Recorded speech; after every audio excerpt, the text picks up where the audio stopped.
I really admire those writers who say they get up every morning at 5:30 and write for 2 hours and then go to work, and I'm not one of those. I'm not a morning person. My brain clicks on about 10 o'clock. My students at school all know that. They know not to even ask me who they are before 10 o'clock. So the fact that I've been a teacher, university teacher for 40 years, that means that I'm doing that as well as being a performer. I've been doing that. So writing is something that sort of has come as an adjunct to that. All of my published writings relate to my field, which is music. And so everything that I've been publishing so far has been nonfiction. And for many, many years I wrote articles about contemporary music because that's what I was enjoying performing all the time. And I was writing in a major journal for singers. And somewhere along the line in the late 90s, some of those people who were reading those articles and liked them said, "Why don't you write a book?" So I lost my mind. And somewhere around 1998, I decided I would write 4 chapters and send it off to people. I didn't go to any writers' conferences. I didn't buy any books on how to do it. I simply wrote 4 chapters. I wrote 4 letters. I looked at publishing companies that published music books and sent off the letters and the chapters. And I sent one to Macmillan. I sent one to a small press called Rushmore. I sent one to a publisher whose name I can't recall right now, and I sent one to Oxford University Press, which was sort of the pie in the sky. And one of them wanted to turn it into a DVD, which I knew voice teachers would not watch. The second one wanted to publish it, but said it would take 3 years because they only published 2 books a year. The third one said they only published music appreciation texts, and this was too specific. I didn't hear from Oxford and thought I probably wouldn't for about 5 months, and I came back from Christmas vacation. There was a message on my phone that was from the editor there who said, "We're going to publish your book." So I was shocked. I honestly think that one reason why they looked at my book was because I had reviewed a book that they published by a woman named Judith Tick, who I knew. She was a very well-known musicologist. And her book was fantastic, and I gave it a fantastic review in a journal.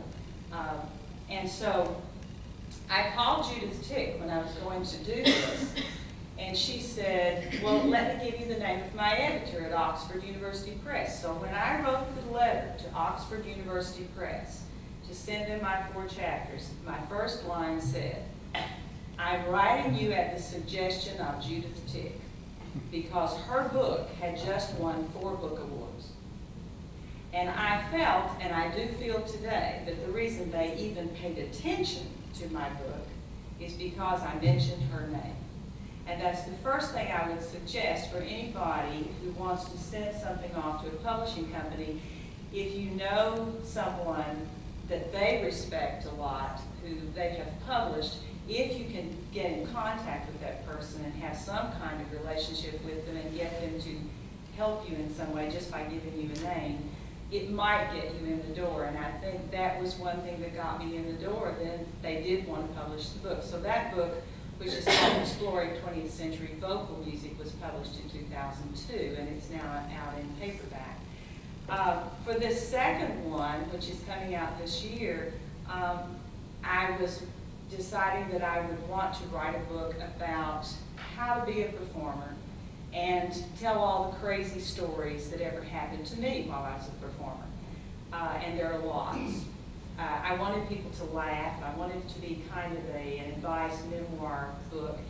And I thought that Oxford probably would not want it because they are really a highbrow press. But they had an option on the book. So because they published my first book, I had to check with them first before I could go to another publisher. So I sent this off to them. In the meantime, out of the blue, I got an email from from Scarecrow Press asking me if I would be interested in writing a book about the history of singing. I couldn't think of anything more boring. So I wrote them back and said, I would love to do that, but I'm working on this other book, and it's called, at the time it was called Life on the Edge. Now it's called A Performing Life, A Singer's Guide to Survival. But I told him I was writing this book. So the editor wrote back and he said, well, if Oxford University Press isn't interested in that book, let me see it. We might be interested in it.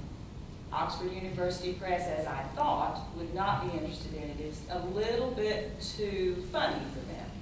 So I sent it over to Scarecrow Press, and they wrote back and said, yes, we want to publish it. So they're going to publish it this year. So I guess what I'm trying to say is that some of it is sort of serendipity. And also it goes back to, for me, in publishing, writing about what you know. The publications that I have so far are about subject matter that I have lived for the last 40 years. I have written a novel, which is completed, and I have been trying to find an agent for that novel. I haven't tried very hard. I have queried probably 25 or 30, and I've had about 7 of them ask for the whole manuscript. So I've gotten that far, but I haven't had anyone take it yet. And in that case, I am writing about what I know because I have a family that is absolutely absurd. As most of you would probably say the same, but I mean it. And so I don't actually have to develop characters. They're all there.